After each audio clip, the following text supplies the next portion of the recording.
बिस्मिल्लाहिर्रहमानिर्रहीम अस्सलाम वालेकुम वरहमतुल्लाहि वबरकातुहू। दोस्तों, आप मेरा यूट्यूब चैनल पाक न्यूज़ 55 देख रहे हो। मैं अहमद खान।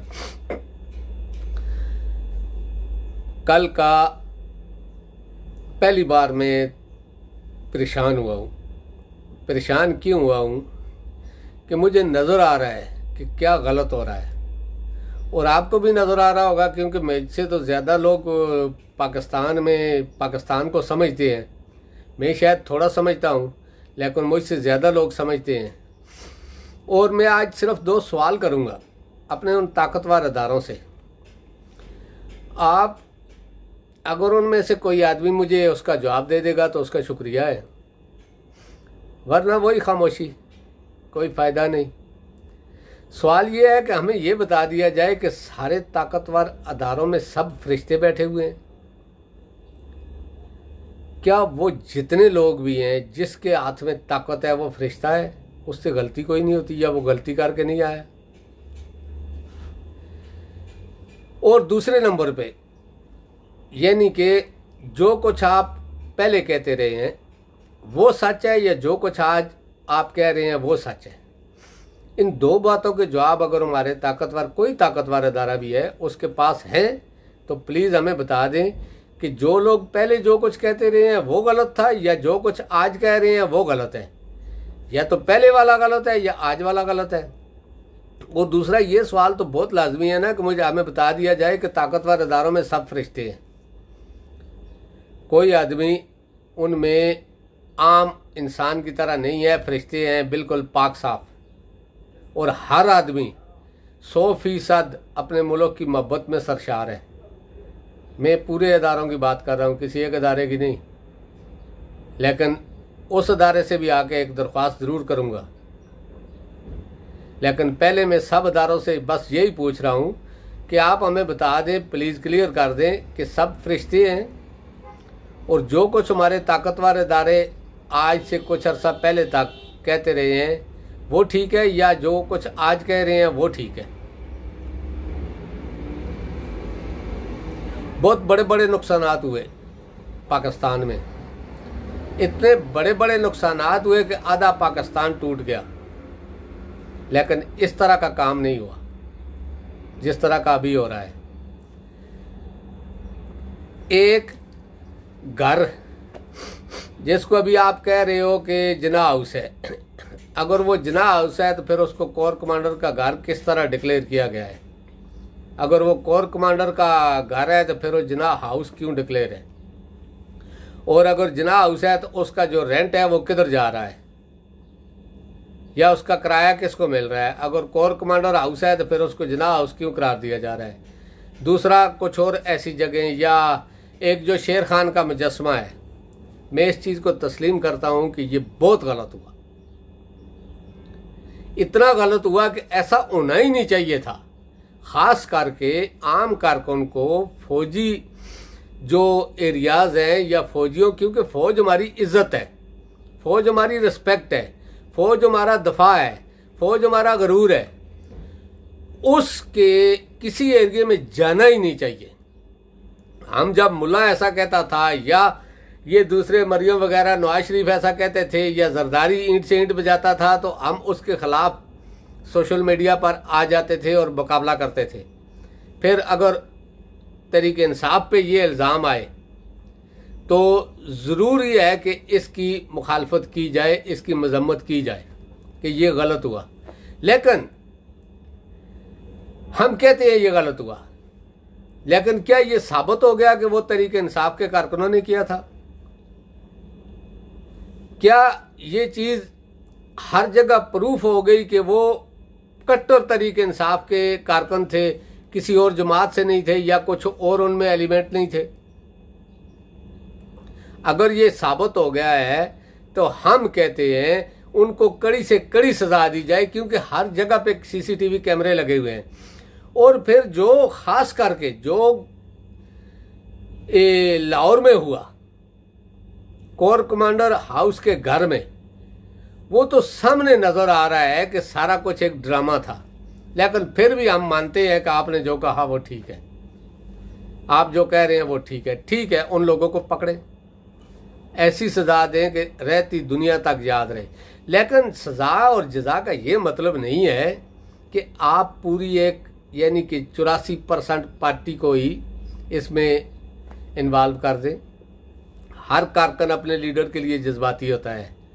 फिर जो तरीका आप लोगों ने इस्तेमाल किया, ख़ास करके PDM की हुकूमत ने और रेंज और कमांडोज़ के ज़रिए इमरान खान को गिरफ़्तार किया, क्या इस तरह अगर नवाज शरीफ या मरियम से होता है? मरियम एक पेशी थी नैब में, तो किस तरह पत्थर वगैरह लेकर चढ़ाई कर दी थी। अगर यही बात, हालांकि वो किराए वाले थे, ये तो जज्बाती लोग थे। और इससे पहले आज तक कभी इमरान खान की किसी तकरीर में आपने सुना कि इमरान खान ने कहा था कि आप जाके तोड़ फोड़ करो या मिलिट्री के एरियाज़ में घुस जाओ या GHQ में घुस जाओ या इस तरह की चीज़ों में घुस जाओ? नहीं कहा, किसी जगह भी, एक जगह भी नहीं कहा। उसने यहाँ तक कहा कि मुझसे ज़्यादा फौज पाकिस्तान की ज़रूरत है। अगर इसके आगे कोई बात है तो वो हम तो जानते हैं, सारे पाकिस्तान को पता है। अगर लोग चुप हैं किसी वजह से कि क्या एग्रीमेंट हुए हैं, किस तरह की वीडियो बनाई गई हैं, जिन लोगों को लाया गया था पाकिस्तान में या ऊपर चढ़ाया गया पाकिस्तानियों के ऊपर, उनकी किस तरह की वीडियोज़ हैं या किस तरह की इन लोगों के पास, और सारा कुछ सारा पाकिस्तान जानता है। लेकिन 1, 2, 4, 10 आदमी के लिए पूरा पाकिस्तान तो आप तबाह नहीं कर सकते। अगर जो कुछ आप कहते रहे हैं हम मानते रहे हैं, पाबंदियाँ भी लगी, तकरीरों पर पाबंदियाँ भी लगी, हर चीज़ पर पाबंदी लगी, हमने बोला ओके, उसकी वजह थी। और अब हमें वो वजह नज़र नहीं आ रही। नवाज शरीफ पे पाबंदी, अल्ताफ़ हुसैन पे पाबंदी, मरियम पे पाबंदी तकरीरों की। हमें पता था कि ये फ़ौज मुखालफ भी बयान दे रहे हैं, जर्नैलों के ख़िलाफ़ भी बातें कर रहे हैं, और मुल्क दुश्मनी में इन्होंने बाहर के मुल्कों में बैठ कर भी बातें की हैं, फजल रहमान वगैरह। तो ये करप्ट भी हैं, चोर भी हैं, ये भी हमें पता था। लेकिन जिस शख्स पर अभी आपने आके एक सेंक्शन लगा दी है, कल का जो सुन रहे हैं कि बिल्कुल पाबंदी है, किस चीज़ में उसने पाकिस्तान के ख़िलाफ़ क्या किया था? मैं खुदा की कसम किसी ऐसे शख्स को सपोर्ट नहीं करता जो पाकिस्तान दुश्मन हो या फ़ौज मुखालफ हो। लेकिन जब मुझे नज़र आता है तो मैं छोड़ता हूँ। ये नहीं कि मैं किसी के कहने पर छोड़ दूँ। मेरा कोई उस पार्टी से तल्लुक़ नहीं है, यानी कि मैं उसका कोई कारकुन नहीं हूँ, रजिस्टर्ड कारकुन नहीं हूँ। सिर्फ सपोर्ट करता हूँ इमरान खान की पॉलिसियों की वजह से, जो गरीब दोस्त पॉलिसियाँ हैं और जो इस्लाम के लिए उसने किया है। मैंने देखा है, मुझे पता है किस तरह लोगों को 10 लाख जो सेहत कार्ड था उसमें लोगों को एक सहूलत मैसर थी। यानी कि अगर गरीब आदमी या मिडिल क्लास आदमी को घर के ऊपर कोई ऐसी बीमारी आ जाए जिसमें 40-50 हज़ार रुपये का खर्चा हो तो वो सोच सोच के मर जाता है। लेकिन इमरान खान के दौर में इस चीज़ से लोग बेबाक हो गए थे। सिर्फ किराया गाड़ी का मांगते थे, अगर नहीं होता था तो अस्पताल जाते थे, उनका इलाज शुरू हो जाता था। इससे बड़ी और क्या चीज़ हो सकती है? फिर सबसे बड़ी चीज़ जो उसने इस्लाम का दफा किया, इससे बड़ी कोई चीज़ नहीं है। आप कुछ भी कहते रहो, लेकिन जो उसने इस्लाम का दफा किया, इससे बड़ी और कोई चीज़ नहीं है। आप उसको गद्दार कहो, मुल्क दुश्मन कहो, जो भी कहना है कहो, लेकिन वो शख्स महब वतन है। वो शख्स अल्लाह के रसूल और इस्लाम से मोहब्बत करता है और बहुत ज़्यादा करता है। मैं ये बातें इसलिए कह रहा हूँ कि कल जो कुछ ड्रामा हुआ, फवाद चौधरी और वो इस्माइल और जो लोग जेल में शाह महमूद कुरैशी से मिलने गए, क्या उनके सारे गुनाह माफ़ हो गए? जो आपने कहे गए थे कि ये बहुत गुनहगार लोग हैं, इनके ऊपर तो दहशतगर्दी के पर्चे हुए थे, क्या ये मैन लोग उस चीज़ से निकल गए हैं? इमरान खान तो कम बोलता था, फवाद चौधरी तो ज़्यादा बोलता था। फिर फवाद चौधरी कैसे पाक साफ हो गया और इमरान खान उसी जगह पर है? अगर यही बात है तो आप अभी इलेक्शन करा दो, फिर आप इनकी हालत देखो जो उन्होंने तहरीक इंसाफ छोड़ी है। जहांगीर तरीन से ज़्यादा ताकत तहरीक इंसाफ में किसी के पास नहीं थी। यानी कि जहांगीर तरीन को तहरीक इंसाफ के कारकुन भी मानते थे कुछ अर्सा पहले, लेकिन जब वो निकला उधर से तो हालत देख ली। ये लोग तो एक पाव भी नहीं है। फवाद चौधरी अपनी जेल में चला जाए ना, जाके इलेक्शन लड़े, इसको पता चल जाएगा। जब तक इमरान खान की सपोर्ट नहीं होगी, ये अपनी ख़ानदान की वोटों का मैं नहीं कह सकता, लेकिन बाहर की वोट इसको कोई नहीं मिलेगी।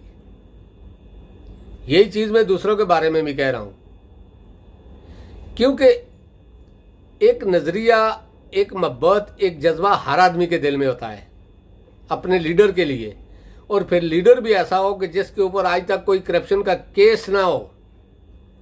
ये जो आप बना रहे हैं इसको तो लोग तस्लीम ही नहीं करते, बल्कि ये जो हुकूमत में है उनकी पार्टियों के कारकुन भी तस्लीम नहीं करते इस चीज़ को। तो फिर अपने लोग उसके कैसे तस्लीम करेंगे? मैं ये कहना चाहता हूं कि अगर आपने पाकिस्तान ही बचाना है और अपने आप को ताकतवर रखना है, इस तरह ताकतवर नहीं रह सकते अगर अवाम साथ नहीं है। तो आप हज़ार लाख कहते रहो कि हमने अवाम के साथ मिलकर ये कर दिया, वो कर दिया, नहीं सर, अवाम दिल से होती है, इस तरह नहीं होती। मैं अब भी दिल से आपके साथ हूँ, लेकिन अगर आप कोई अच्छा फ़ैसला करेंगे तो पाकिस्तान के लिए बेहतर होगा, तो हम आपको सलूट करेंगे। लेकिन जिस तरह के फ़ैसले अभी हो रहे हैं, हो सकता है आपके जो ताकतवर अदारों के सरबराह हैं उनके इल्म में ना हो ये बातें, नीचे की सतह पर हो रही हूँ, लेकिन आप देख तो रहे हैं ना, आपको पता तो चल रहा है ये जो आपको गाइड कर रहे हैं वो गलत गाइड कर रहे हैं। कोई हुकूमत भी आ जाए, कोई हुकूमत भी, फौज तो उसी जगह रहेगी। क्या फौज उठा के वो हुकूमत इंडिया में फेंक देगी या अफगानिस्तान में फेंक देगी या ईरान में फेंक देगी? नहीं, फौज तो उसी जगह रहेगी, उसकी ताकत भी उसी तरह रहेगी, उसको तो कोई नहीं निकाल सकता। तो फिर ऐसा क्यों, मुल्क को क्यों नुकसान हो रहा है इस वक्त इन फैसलों से जो बाजवा ने किए पाकिस्तान के लिए? उस फैसले ने पाकिस्तान को हिला के रख दिया। अब आप बाहर तो निकले लोगों, चलो आप अवाम में नहीं पूछ सकते, अपने फौजियों से पूछ लें, नीचे के लेवल के किसी से पूछ लें कि उसकी ज़िंदगी कैसे गुजर रही है, वो भी तो आपके अंडर है ना। आदवाना तौर पे हाथ जोड़कर ये कहता हूँ कि पाकिस्तान का सोचें, पाकिस्तानियों का सोचें। ये जो लोग आपने इक़्तिदार में लाए हुए हैं ना, ये पाकिस्तान के पहले सगे थे और ना अब है। मुझे इनसे भी कोई दुश्मनी नहीं, लेकिन इनकी पॉलिसियाँ, फिर ख़ानदानी सियासत, ये चीज़ें हमें इनसे नफ़रत करने पर मजबूर करती हैं। देखें, नवाज शरीफ ने पूरा इक़्तिदार, जो ऊपर का सारा कंट्रोल है, वो अपने ख़ानदान के पास रखा हुआ है। यही चीज़ पीपल पार्टी में अब है, पहले नहीं अब है। और यही चीज़ फजल रहमान के ग्रुप में है, यानी कि बाप के बाद बेटा, बेटे के बाद उसका बेटा, उसका पोता, उसका दामाद, उसका बेनोई, उसका साला, उसका सांडू, यही लोग हैं। क्या इमरान खान के एक बांजा भी सिर्फ सियासत में है? उसके अलावा कोई आदमी सियासत में है? उसने अपने दौर इक़्तिदार में किसी आदमी को इस तरह यानी कि आगे किया?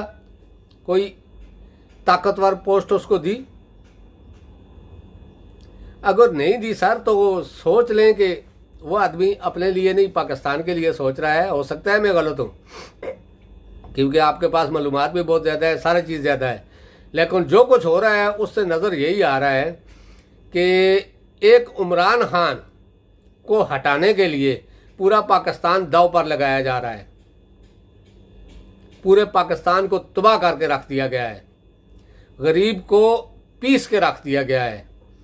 कोई परवाह किसी अदारे के सरबराह को नहीं कि अवाम के साथ क्या हो रहा है, पाकिस्तान के साथ क्या हो रहा है। बस ये सिर्फ यही चीज़ है, इमरान खान नहीं होना चाहिए।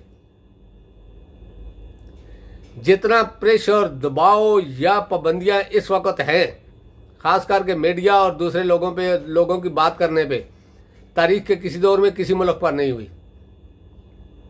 लेकिन फिर भी कोई बात नहीं, अगर इसमें पाकिस्तान का फ़ायदा है तो वेलकम, लेकिन अगर पाकिस्तान का फ़ायदा नहीं है तो प्लीज़ सर, अगर मुझसे कोई गलती हुई है तो माफ़ कर दें।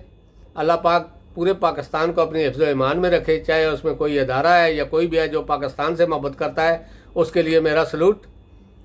और अगर जो पाकिस्तान के ख़िलाफ़ हो रहा है उसके बारे में मैं कुछ नहीं कहूँगा, क्योंकि कहने का फ़ायदा कोई नहीं है। तो दोस्तों अब तक के लिए इतना ही। इंशाल्लाह नेक्स्ट व्लॉग में आपसे मुलाकात होगी। अल्लाह पाक आप सबको अपनी हिफ्ज़ ईमान में रखे। अस्सलामु अलैकुम व रहमतुल्लाहि व बरकातहू। अल्लाह हाफ़िज़।